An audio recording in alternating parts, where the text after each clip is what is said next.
Welcome back to CSS Beginners Course Lesson 2, CSS Basics. In this lesson, we'll cover CSS syntax, CSS selectors, inline styling, internal styling, external styling, and live server in the Chrome development tools. CSS syntax follows a pretty set pattern. There are three main parts of it. First is selector, which is the element we want to style. The property, which is something you could think about as, well, what about that element do we want to style? And the value, which you can think about as how we want to style that part of the element. CSS selectors are very important, and there are many ways we can target the element we want to style. We can do that by targeting the element itself with the tag name, a class with the period and the name of the class, or ID with a hashtag and the name of the ID. These are the three basic ways that we can target our elements. There are other ways, and we'll talk about them later, but these are the ones we need to worry about for now. So let's get started writing some code. First, let's create a new file, an HTML file. Let's call it index.html. Then let's create our HTML document template using Emmet, an exclamation mark and a tab. Give us our document. In our body, let's create an H1. Let's say this heading is red. Okay. Let's talk about the different ways we can style an element. First way we can style an element is by using inline styles.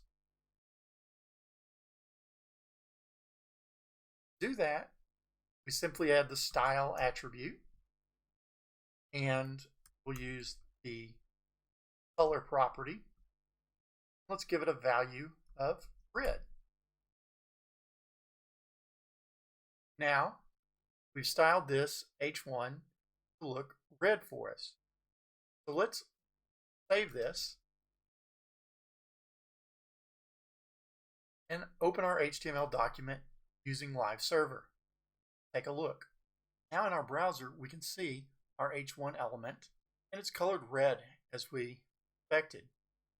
We can inspect it further by clicking on our menu in Chrome, going to More Tools and Developer Tools, and we see here our H1 element and the style appearing the color of red. Now, this is how we do an inline style. In other words, just write it right into our HTML code. This isn't a very good way of doing things because, well, it can get confusing, and we can create less work for ourselves by using style sheets CSS. So we'll go back to our Visual Studio Code Editor and look at how we can do an internal style sheet. Now let's take a look at internal styling. It means we still write our styling inside of our HTML document. We just don't write it in line with code. So let's comment out our H1 for external styling. And then create a few more elements. Create another H1.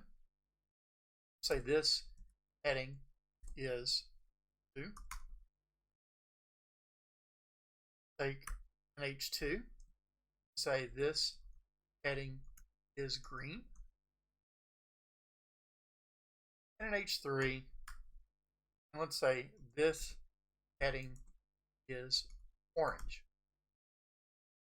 Now we go into the head of our document and we create a style tag.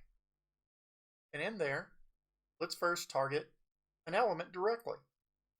We'll do H1, open up our curly brackets, and do color blue. Okay, that's how we target an element. let's now target by class. So let's go back down here to our H2 and let's give it a class name of green heading. And then we can go back up to our styles and we'll do a period, green dash heading, open up our curly braces, do a color of green, and that will style a class by using the dot. Now let's go to our H3. Let's an ID here of orange heading. Go back up to our styles and we'll do a hashtag orange heading. Open our curly brackets and do a color of orange. Now let's save this and go take a look in our browser. Now, as we see in our browser, all three of our headings have been styled the colors we wanted to see. If we look in our developer tool, we can see here in our head document, there's our style tag with our three different elements that we've targeted. You can look at our H1 and we targeted it by H1. The purple H1 there tells us what we've targeted. Then we can look at our H2 with the class and we can see that we targeted the green heading. And finally our H3 with an ID and the hashtag there of orange heading. So there's yet another way we can write our styles in CSS. Let's now go take a look at external styling. Now back in our HTML document, we'll start out by commenting out our internal styling.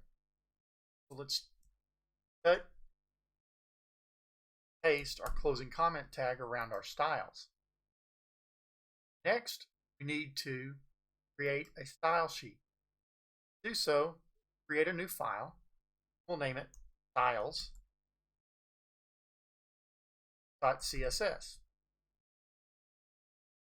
And to start out, I think it's useful to always know how to make comments in a new type of document you're making so you can take notes.